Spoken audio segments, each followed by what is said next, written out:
Sungguh-sungguh Allah sangat ridho ketika seorang hamba itu makan, makan ketika sesuap nasi dia muji Allah, ketika minum seteguk nasi dia muji Allah. Itu kalau orang diridhoni Allah itu wali betul. Itu untuk jadi wali itu gampang. Kamu makan ridho, kamu ninjak buminya Allah ridho seneng, kamu hidup keseharian aman seneng.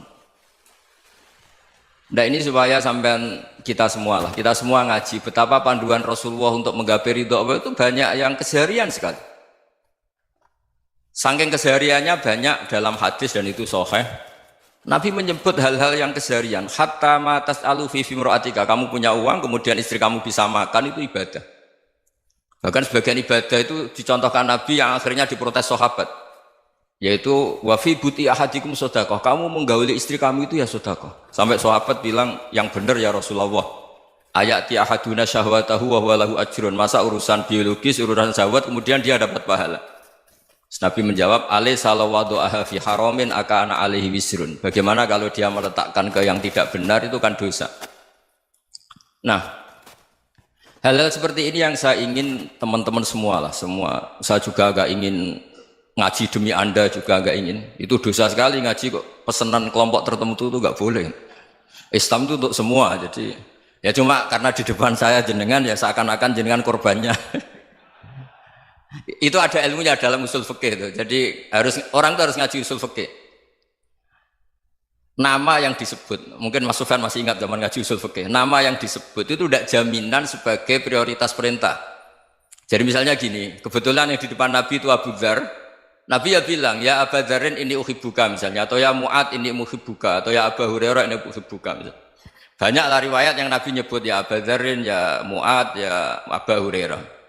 Kemudian misalnya Nabi meneruskan khitab, ini uhibbuka, saya mencintai kamu, fakul dubur sholatin, atau sebagian riwayat disebut falatadaan ladubura kulli sholatin, Allahumma inni ala dzikrika wa syukrika wa husni ibadatik.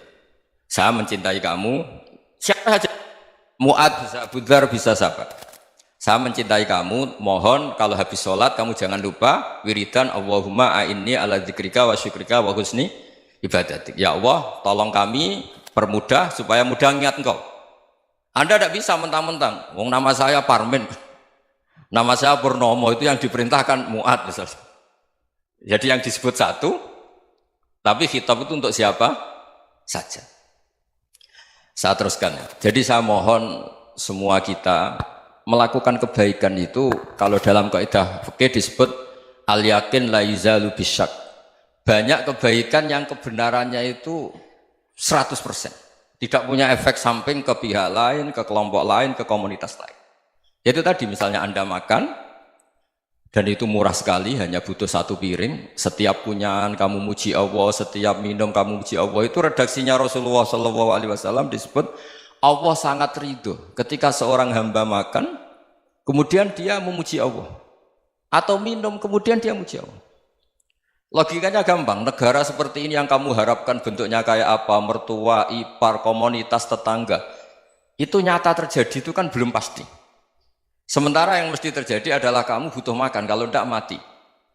Butuh minum, kalau tidak mati. Butuh bumi yang nyaman ditempati, kalau tidak kita juga mati. Sebab itu Allah kalau menyebut nikmatnya itu hal-hal yang keseharian. Alladzi at'amahum min ju'. Allah itu siapa? Allah itu yang menciptakan kamu bisa makan. Tidak berlebihan, Allah itu yang menciptakan kondisi sosial itu ideal. Zaman Nabi itu ya ada orang munafik. Orang-orang pilihan Allah itu juga diuji orang sekelilingnya yang macam-macam. Semua diuji sesuai konteks zaman dan waktu. Nah, tapi ada ibadah-ibadah yang selalu disarankan Nabi. Sampai Nabi itu pernah ditanya, ayul islami khairun ya Rasulullah, Islam terbaik itu gimana? Jawaban Nabi itu unik. It'amut to'am, Islam terbaik itu ya makan-makan, santai-santai. Ketika Allah menyebut beberapa kebaikan, falak tahamal akobah, wa ma adrokan apa? Mal akobah. Terusannya apa? Fakku rokobah. Terusannya apa? Au it'amun fiyaumin di masubah. Ya itu acara makan-makan itu juga Islam. Kenapa? Ya bayangkan kalau tidak ada makanan, kita mati kan? Kondisi sosial tidak ideal itu Anda masih gak apa-apa, tapi kalau Anda tidak makan, Anda tidak minum, Kamu punya istri cerewet masih bisa hidup, punya mertua cerewet masih bisa hidup. Tapi kalau tidak makan bisa mati. Berarti penting mana istri sama makan? Penting mana? Makan. Semoga istri Anda dengar. Nanti kamu disuruh makan tapi pulang deh. Itu kalau dibahasakan makan masih memahami. Penting mana nasi satu piring dengan istri. Nggak ada nasi mati, nggak ada istri belum mati. Penting mana? Gak berani jawab kan? Nah, ternyata Anda ada garang kan di depan istri. Jadi saya mohonlah, mungkin Mas Sufyan Sauri tadi yang bisa bantu lah. Teman-teman tuh ngaji yang keseharian saja. Karena kita nyari ridha Allah itu berdasar firman Allah. Dan firman Allah itu menyebut keseharian tuh riang, gampang. Yaitu tadi misalnya wa min ayatihi manamukum billaili wan nahar. Termasuk ayat-ayat Allah itu kamu tidur.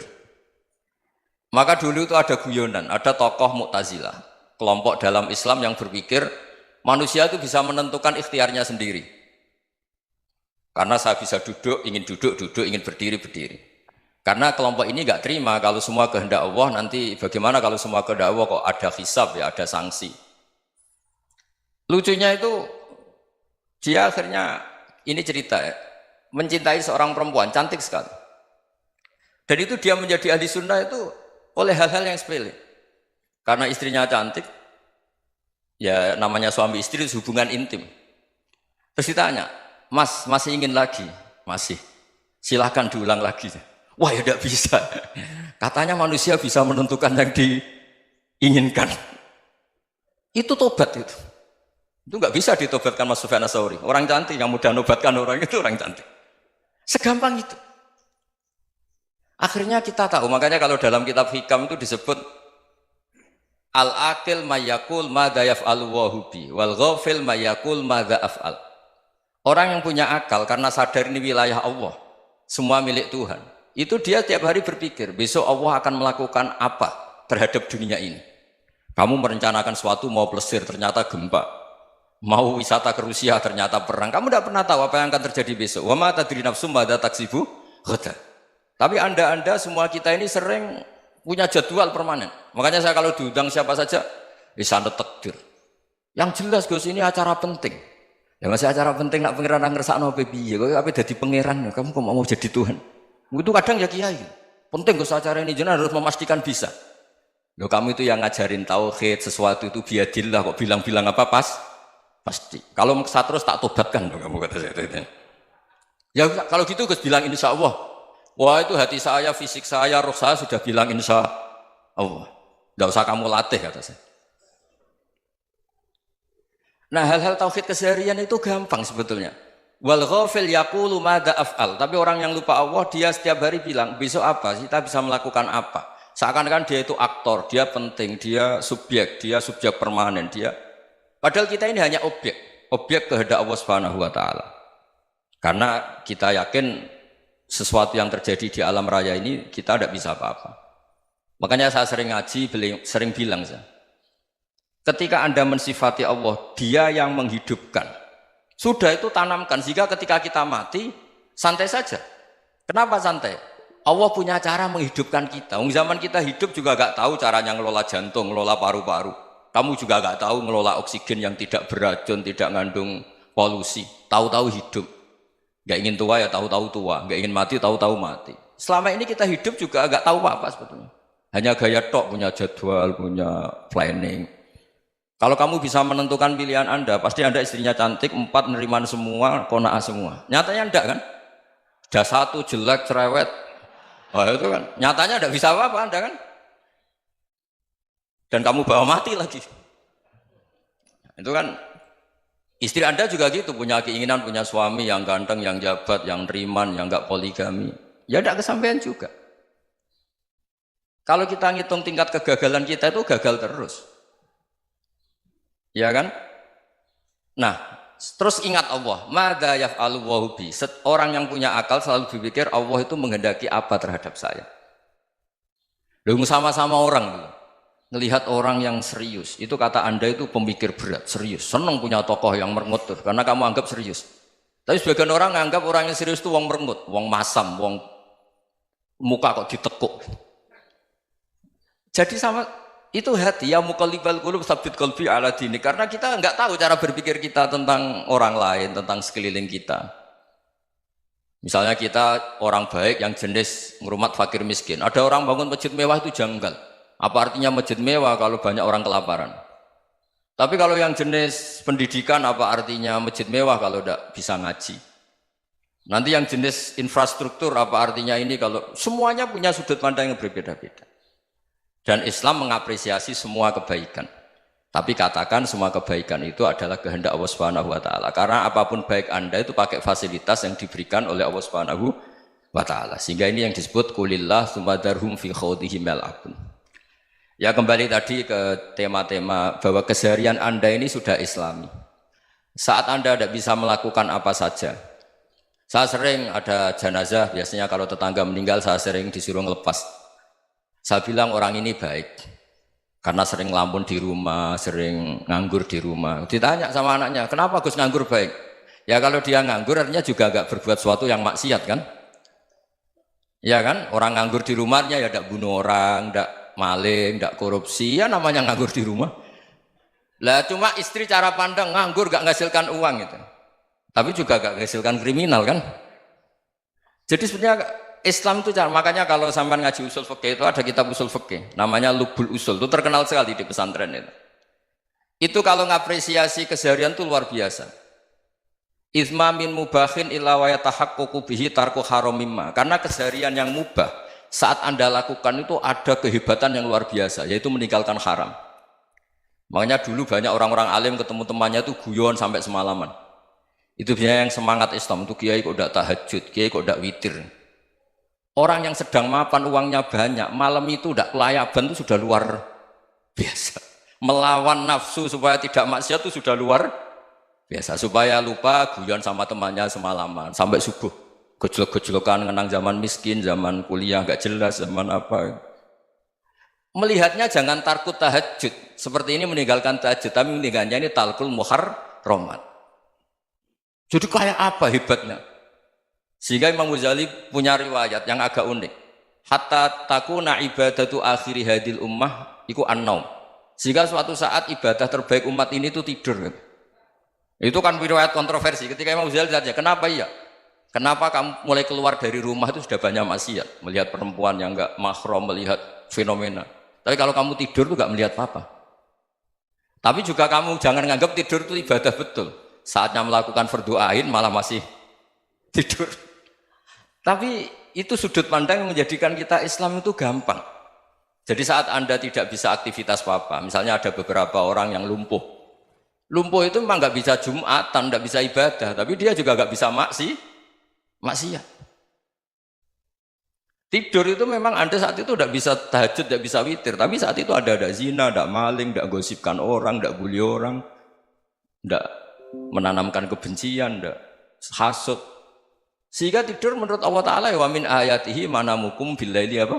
Wan-nahar. Karena di tidur itu selain ada unsur istirahat, jaga kestamina, juga ada unsur meninggalkan beberapa keburukan. Nah saya mohon ibadah yang keseharian ini kita jaga. Supaya kita semua baca ayat itu fasih. Fasih itu tertanam di hati. Allah itu siapa?